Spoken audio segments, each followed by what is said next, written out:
40년을 살았던 땅인데 그 너무나도 내가 가르소에 가기 전도 그렇고 가르소에 가서 너무 고생했으니까 중국 와서 너무 억울하더라고. 날 간첩이라고 했지. 내가 이제부터 진짜 간첩 같은 짓 한다 해가지고 2003년도에요. 연길에서 탈북자만 보이면 싹 잡아가지고 한국 보냈어요. 눈에 보이는 탈북자는 여자고 남자고 다 붙들어서 한국 보냈어요. 근데 고생하고 이렇게 이제 드디어 대한민국 도착했잖아요.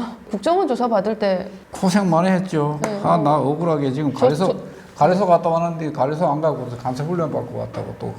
그렇게 진짜요? 또, 그렇죠. 당신 거기서 그 있었던 상황을 그대로 좀 얘기해 보세요. 이렇게 얘기한 게 아니고요. 그거 다 이야기했죠. 이야기했는데 그냥 간첩이라는 거 3년 동안 간첩 훈련 받고 왔다고. 아이고 하는 맛. 너무 억울해가지고 그래서요. 걸상을 뒤집어 던지고 난리쳤죠. 그때 왔을 때 뭐 몸이 튼튼해가지고 오신 거예요? 아니요, 별로 튼튼하지도 않았어요. 허약이 와서 비실비실했을 것 같은데 왜 그렇게 얘기하셨을까요? 허약은 아니었고 뭐 조금 나아졌지. 그런데 그냥 내가 옛날 824 연락소에 또 근무했고 하니까. 그래도 그게 다 제대로 뭔가 잘 조사하고 나오셨을 거 아닙니까? 그때 당시는 아직 합심에서 그렇게 탈북자들이 대량적으로 들어오지 않다 보니까 그렇게 뭐 데이터가 많지 않으니까 뭐 어거지로 그러는 거지. 어거지로. 우리 애들 엄마도 들어와 있고 우리 누나도 또 들어와 있고 하는데 뭐 내가 가래소 같은 건 사실인데 뭐 그렇죠. 그냥 어거지 피워본 거지. 혹시라도 그래 보다가 아니니까 인정하더라고. 그랬군요. 그럼 내 덕에 뭐 솔직히 한국에서도 많은 덕을 봤죠. 김동신 목사가 납치돼서 죽었는지 살았는지도 몰랐던 건 나를 통해서 알았잖아. 그때 같이 지하 있었기 때문에. 네. 그뿐만인가요? 또 누구 있나요? 내가 초대소에 있으면서 나만의 파견된 간섭도 하나 알려줬는데 아무런 보상금도 안 주더라고. 북한에 있는데 남한에 파견된 간첩이요? 잡았을까요? 죽었다고 그런가 봐. 잡았으면 포상금이 있었을 것 같은데. 나이 먹어서 죽었다고. 아이고. 47년도에 파견됐으니까 나이 엄청 먹었지. 그때 당시도 내가 93년도에 만났을 때 당시도 나이가 엄청 먹었댔어. 대한민국에 딱 도착해가지고 제일 처음 하신 일이 무엇입니까? 그때 와가지고 처음에는 그냥 생업을 하려고 가구점도 차려가지고 가구점에서 일하다가 가구를 팔다 보면 좀 마진이 많이 남겠구나 해가지고 가구점 사장을 하면서 가구 장사를 했어요. 네. 그 가구 장사를 하는 과정에 또 우리가 짬짬이 또 북한 민주하고 농본부에 나가서 내가 명단 발표도 하고 네. 이러는 과정에 그게 트라우마라는 게 가리소에 있을 때 막 죽은 사람 저 시신도 막 보고 막 그러다 보니까 엄청 트라우마가 심했어요. 네. 2007년도까지 가구 장사를 했어요. 하다가 이제는 그만두자 그렇게 해가지고 그때부터 북한이가 활동을 했고 한국에 와서 제일 좋았던 점이 뭐냐면 북한에서 함을 느낀 게 항상 그 뒤통수가 썰렁하잖아요. 누군가가 나를 지켜보고 그다음에 예. 동네에서도 우리 뭐 단층집이었지만 뚠물을 받아가는 사람이 있었어요. 우리 집 뚠물을. 네. 그 집에서 뭐라고 한 것까지 다 들었어요. 내 모의고사 앞에서. 뭐 저 집에서는 돼지고기도 먹기 싫어서 비계가 뚠물에 나온다 어찐다. 밥도 뭐 버린다 어찐다. 예. 그러니까 한국에 와서는 그때 노무현이 대통령 할 때인데 뭐 사진 있는 신문지도 뭐 엉덩이에다 깔고 앉아있고 예. 막 그런 거 보니까 이거 딴 세상 같구나 해가지고 이게 자유라는 게 이렇게 좋구나 하는 느낌을 제일 처음 받았어요. 네. 그리고 또 제일 좋았던 게 내가 뭔가를 마음대로 할 수 있구나 그런 게 좀 많이 마음에 와닿았어요. 처음 나오자마자 그 하셨던 일이 무엇입니까? 가구 장사라니까. 가구 장사요? 그 가구 장사를 어떻게 시작된다면 네. 집을 받아가지고 나오니까 제일 처음 가구를 집에다 네. 들여놔야 되잖아요. 그 가구점 사장은 거들어졌어요. 그때 내가 좀 항상 젊었을 때니까 좀 하네 그러더라고요. 일이야 또 오죽이나 하겠습니까? 그래 뭐 가구를 세팅하고 뭐 이런 거 좀 배워가지고 그 다음에 내가 가구점에서 한 6개월간 일을 했어요. 페이는 많지 않아도. 그러다 보니까 사장이 나한테 맡겨버렸어요. 네. 사가지고 유통에 가서 싣고 가서 또 배송해주고 그 배송해주면 계약금만 받은 상태에서 배송해주면 내가 유통 가서 가져올 때 돈 내고 가져오잖아요. 그 다음 배송해주면 나머지 잔금 처리해주잖아요. 네. 그럼 가격이 딱 나온다. 마진이 40%네 딱 보죠. 전표가 내 데 딱 있고 이건 내가 왜 저 사람을 돈 벌게 해서 내가 해야지. 그래서 가구점을 사장님 트럭 뽑아가지고 어느 날 보고 강씨 트럭 뽑아 뭐하게 그러더라고. 노점 할래요. 그래 노점은 무슨 노점? 가구점 따로 함경 가구라고 가구점 따로 차려가지고. 아 제목에서 왠지 안 될 것 같아. 함경도 시기, 함경 근데 가고. 예. 잘 됐어요. 잘 됐어요. 2007년도까지는. 왜냐하면 탈북민들 그때 왔을 때 정착금 3,800만 줄 때 하나원 수료하고 나오면 1,600만 줬어요. 연결해가지고 다 거기서 하게끔 했나? 그러니까 내가 굳이 뭐 가령 예를 들면 이 한국 앙다는 데 없어요. 여기 서울 수도권부터 시작해서 그러면 지역마다 카다로그 가지고 거기다 놔두거든요. 뿌리거든요. 네. 뿌려가지고 주문 받아가지고 그러면 뭐 오늘이면 오늘 이렇게 해가지고 하루에 400만 원씩 번 적이 있다. 어휴. 그때 돈 400만 원 작은 돈 아니에요. 400만 원씩 하루에 10집을 하거든요. 세팅을. 10집하고 마진이 뭐 40. 오 진짜 엄청나게 바쁘게 사셨네요. 새벽 2시에 집에 왔다니까요. 돈 버는 재미에. 예. 아, 돈 벌었다고 생각해봐요. 그러니까요. 돈 버는 일은 흐뭇해지지. 흐뭇하고 힘들어도 돈을 버니까 힘든 줄 모르고. 근데 2007년도에 무슨 일이 있었습니까? 정동영이가 통일부 장관 하면서 네. 정사금 싹 잘라버렸죠. 탈북자들이 브로커 비용 내고 나니까 돈이 없잖아요. 맞아요. 300만 원을 가지고 나오니까 돈이 그러니까 그 없어요. 브로커 비용 다 내고 나니까 뭔 돈이 있어? 돈이 없잖아요. 그러니까 가구를 못 사더라고. 못 사죠. 예. 텔레비전도 못 못 사죠. 사지. 예. 숟가락만 달랑 들고 그때는 저도 나올 때인데 냄비도 없을 때요.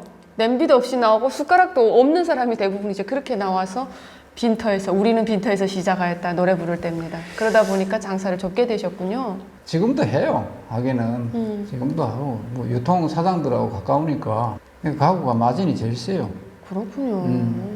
하나원 나오자마자 집은 어디로 받아서 여기죠, 가셨나요? 강남이죠. 처음부터 강남에 네. 받으셨어요? 예. 근데 총무했어요. 57기 총무. 아 그러니까 그냥 저기 네, 무조건 총무해가지고. 가지셨군요. 그래도 강남이 좋다는 건 북한에서부터 알고 오셨네요. 저도 아, 강남이 좋은 건 북한에서 알고 왔는데. 알고 왔죠. 알고는 있었고 또 우리 누나가 또 와 있었고 그래가지고 하나원 총무하면 또 그 자기가 집을 선정할 수 있는 특혜가 있잖아요. 맞습니다. 그래서 주거 담당 이야기했죠. 네. 그러니까 나 강남 가겠다고 하니까 알았다고 하더라고. 좋은 데 가셨네요.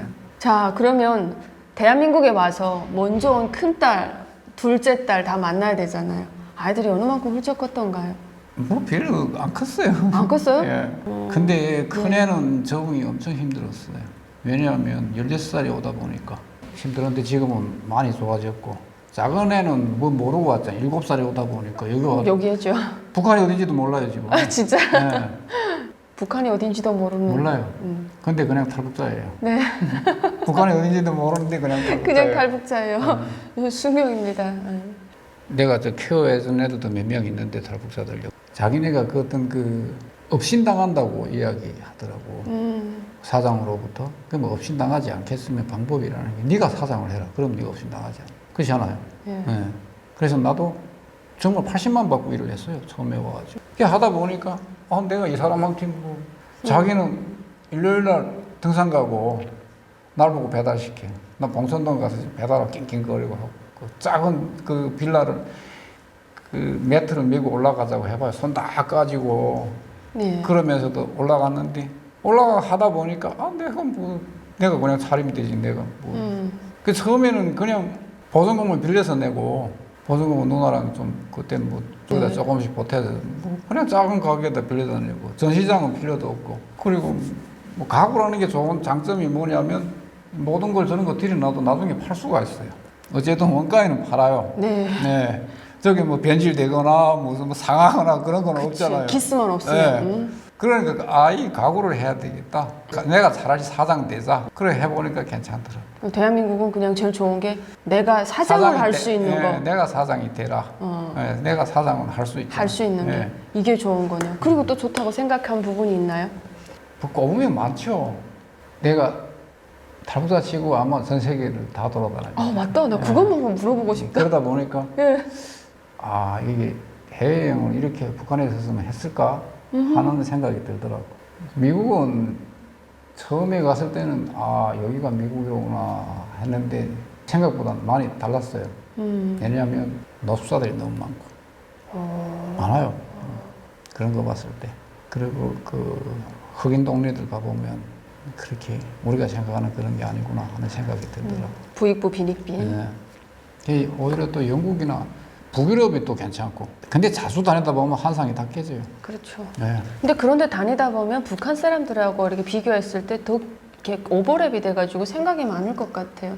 그 북한 사람은 제일 불쌍하죠. 우리가 지금 꽃보다 할배라는 컨텐츠를 북한에 보내고 있는데 젊은 사람들은 아직 기회가 있다고 생각하지만 늙은이들은 기회가 없잖아요.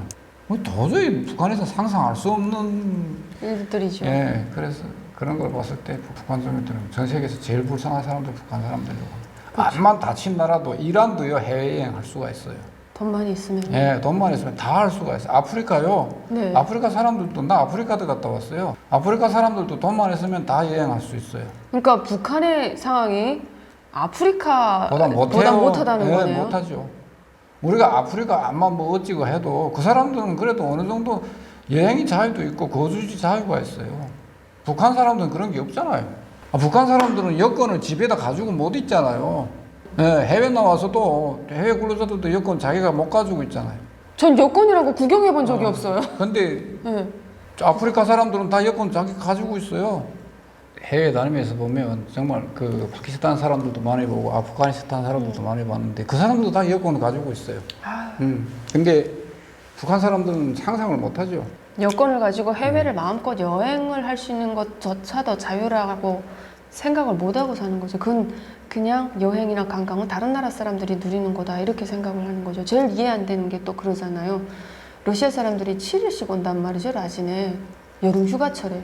그래서 하는 사람, 야, 유럽 새끼들은 왜 일 안 하고 일주일씩 쳐놓냐고 사람들이 그런단 말이에요. 저는 일주일씩 놀 수 있는 자유가 사람에게 있다는 것 자체를 북한에 있을 때는 이해조차 못했어요. 아니 외국 사람들은 왜 일은 안 하고 그냥 놀러만 다니지?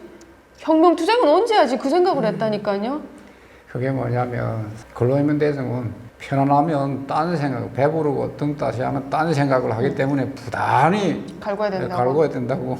나는 최근에 와서 알았는데 내가 저걸 모르고 있었구나 했는데 내가 부모님들한테 교육이 중요한 게 뭐냐면 우리 어머니가 항상 이야기했어요. 중국에 대학진 시기가 있었어요. 그 물어봤거든. 엄마 대학진이 왜 있었어? 우리 그때 왜 힘들었지? 그러니까 내가 태어날 때 대학진 시기 소련이 중국을 해방할 때 무기를 대중값을 소련이 그걸 강탈해 가서 그걸 무조건 원조했던 것을 강탈해 갔기 때문에 대학진이 시작됐다. 이렇게 말을 했어. 나 진짜 그런 줄 알았는데 내가 우연히 중국의 근대사에 대해서 쓴 책이 있어가지고 책을 보니까 대학진이 그래서 나온 게 아니더라. 모태동이 만든 거더라. 나름 뭐 미국처럼 비슷하게 GDP를 올린다고 해놓고 세상에 그 참새잡이, 쥐잡이 시키고 그 다음에 농촌에다가 용광로를 설치해가지고 철강제를 미국 생산만큼 끌어올린다고 해놓고 심지어 각 집에서 숟가락까지 가져다가 다 녹여가지고 그게 제철소에서 생산하는 강철하고 개인 이런 농장에 생산하는 강철하고 어떻게 갖출 수가 있어요. 그러다 보니까 농사꾼들이 농사는 안 하고 전탄 그거 하다 보니 그렇게 빈곤해지기 시작하고 흉년까지 들어서 대학진이 시작됐더라고요. 그러니까 이 독재자들은요 세상에 제일 그 쉽게 얼려 먹을 수 있는 게 무상계급이잖아요. 선전선동으로. 네, 선동으로. 그리고 또 특히나 지금 제가 생각하건대도 북한 TV를 한국에서 해야 된다. 애들이 그걸 잘못 배우면요, 북한처럼 살고 싶은 지게 만드는 거예요. 나라에서 집 주고, 직업 주고, 그런 사회를 바라는 거예요. 그게 사회주의지 뭐예요. 쉽니까 그게? 안 되는 일이지. 저도 그건 엄청나게 반대합니다. 마지막으로 뭐 하고 싶은 이야기가 있나요? 저는 이것만 얘기가 딱 들어보고 싶거든요. 미국은 북한 문제에 관심이 없다라는 생각이 들어요. 왜냐하면 북한을 제거할 것 같으면 이미 전에 제거를 했고 그 솔레이마니를 제거하듯이 뭔가 특단의 조치를 하겠다고 마음만 먹으면 충분히 가능한 나라인데 북한 인권 문제에 대해서는 관심이 없다. 저는 오래전부터 그 생각을 했거든요. 미국이란 나라가요, 북한 한 나라만 문제가 아니에요. 그리고 지금 북한 문제를 예민하게 접근하는 문제가 있는 게 뭐냐면 지금 북한하고 문제이기 때문에 중국이 걸려있어요. 모든 문제가 지금 안보에 대해서도 결의안이 채택이 안 되는 문제가 지금 중국 때문이에요. 아 그렇군요. 네, 이거 미처 저희가 몰랐습니다. 네, 그리고 국제행사재판소 제소하는 문제도 안보리 5개 국가 중에서 중국 반대하고 러시아가 반대하기 때문에 지금 통과가 못 돼요. 북한 문제를. 네, 그렇죠. 암적인 존재네. 네. 그러다 보니까 지금 비상임국이라고 있어요. 네. 비상임국들 설득해가지고 거기서 통과시켜서 단기적인 방법으로 네. 우리가 IC 제소하는 방법이 있는데 미국도 여러 가지 문제가 많잖아요. 지금 현재 바이든 정부가 민주당 정부예요. 맞습니다. 자기네 지금 중간 선거를 해야 되고 네. 그러다 보니까 이란이나 이런 문제 같은 경우에는 자기가 단도직입적으로 뭐 그렇게 제거할 수도 있고 뭐 할 수 있지만 북한 문제는 좀 워낙 폐쇄된 나라고 네. 그리고 중국이 걸쳐 있다 보니까 아, 그래서 민감하게. 예, 좀 민감하게 하고 나라가 타격을 받을 수 있기 때문에 섣불리 그죠. 못 나서는구나. 못 나서는 문제도 있고 그 나름 대신 또 미국이 잘하는 게 뭐가 있냐면 당사가 보면 우리나라에는 북한 인권 개선 예산이 절대 한 번도 편성된 적이 없어요. 미국은 있어요. 이번에도 300만 불 책정됐어요. 북한 인권 개선에만. 북한 인권 개선에 봐. 네. 너무 고맙네요. 네, 300만 불. 해마다 그렇게 책정이 돼요. 해마다 돼요. 저 그거 몰랐어요. 네, 1년, 해마다 돼요. 북한에 있는 북한 주민들이 그거 알면 조금 그래도 얼마나 감동이겠습니까? 그렇죠. 저는 교회 갔는데 처음에 교회에서 막 북한에 있는 이렇게 뭐 아버지 하나님 해가지고 이 북한 주민들을 위해서 고통받고 신임받는 그 주민들의 어떤 고통을 들어주고 막 이러면서 주민들을 위해서 기도하는데 제가 거기서 막 펑펑 울었어요. 정작 북한에 있을 때 우리는 외부 세계에서 우리를 향해서 이렇게 같이 응원해주고 기도해주고 걱정해주는 사람들이 있다는 것 자체를 1%도 몰랐는데 외부에 나와보니까 그게 보이는데 감정이 갑자기 막 이입이 되는 거예요. 이번에도 뭐 한국에 있는 한 몇 개 단체가 받았어요. 100만 불씩. 100만 불이라는 게 10억이잖아요. 작은 돈은 아니에요. 그 나름 미국대로 또 나름 하고 있어요. 한국에서는 그렇게 안 하잖아요. 우리가 그렇게 함부로 통일부가 얘기할 언제 수- 뭐 그런 예산을 만든 적도 없고 예산 네? 뭐 집행한 적도 없고 근데 미국은 미국대로 나름 또 하고 있어. 그리고 또 네. 우리가 지금 그냥 사우스 코리아라고 담당이 생긴 게 아니고 아태 지역이에요. 아시아 태평양 지역이라고 해놓고 그 국장이 따로 있어요. 네. 그 갈 때마다 우리가 만나서 이야기 나누고 하는데 사실 미국으로서는 부담감이 크죠. 뭐 우리만 해주는 게 아니잖아요. 우리 문제만 우리나라 인권만 하는 게 아니고 다른 나라도 아태도 많잖아요. 지금 그렇- 미얀마 문제도 있고 뭐 스리랑카도 있고 많아요. 그렇군요. 네. 전 미국이 이렇게 좋은 일을 하고 있거나 또 예산 책정해가지고 이런 거 한다는 거 오늘 처음 들었습니다. 감사하게 생각해요. 감사하게 생각해야죠. 네. 마지막으로 하고 싶은 이야기 있나요? 당부라든가 마지막으로. 5년 동안 북한인권 대사가 외교부 북한인권 대사가 공석이었어요. 네. 근데 이번에 이신하 교수가 네, 내정이 돼가지고 지금 미국 방문하고 네. 지금 한국에 어저께 들어오신 것 같은데 그래가지고 뭐 앞으로도 북한인권 개선이 뭐 잘 됐으면 좋겠고 그리고 네. 또 지금 유엔 북한인권 사무소가 지금 저 소장이 이번에 또 새로 내정됐어요. 네. 내정돼가지고 와가지고 나름 또 많이 도움이 됐으면 좋겠어요. 네, 그렇답니다. 저도 이렇게 유튜브를 봐주시는 많은 분들이 탈북민에 대한 애정이 있다는 것은 곧 북한 주민과 북한 동포들에 대한 사랑과 애정이 있다는 거로 제가 받아들여지거든요. 많은 사람들이 깨우쳐서 SD카드, USB, 각종 영상물과 각종 이런 자료를 받아보고 왜 그렇게 살 수밖에 없는지에 대한 사회적인 불만과 어떤 의식이 깨어져서 모두가 자유세계로 올 수 있는 그 한 점에 빛을 흘려보내는 소중한 일을 하고 계시는 우리 정강일님을 또 응원을 하면서 많은 탈북민들이 또 만약에 자유세계로 탈출해서 온다면 무사히 꼭 잘 왔으면 좋겠다라는 소망이 있습니다. 오늘 또 긴 시간 동안 또 유튜브 촬영에 협조해 주셔서 감사드립니다. 위험하기 때문에 중국 같은 데는 부디 안 가셨으면 좋겠습니다. 앞으로 꼭 건강한 모습으로 한국에서 많은 활동 부탁드리겠습니다. 그리고 북한 주민들을 위해서 또 좋은 활동을 하는데 저도 조금이나마 미랄이나마 동참을 해보도록 하겠습니다. 여러분 시청해 주셔서 감사합니다. 앞으로 북한 주민에 대한 관심 조금 더 가져달라는 부탁을 드리면서 저희 영상은 여기서 마치도록 하겠습니다. 감사합니다. 네.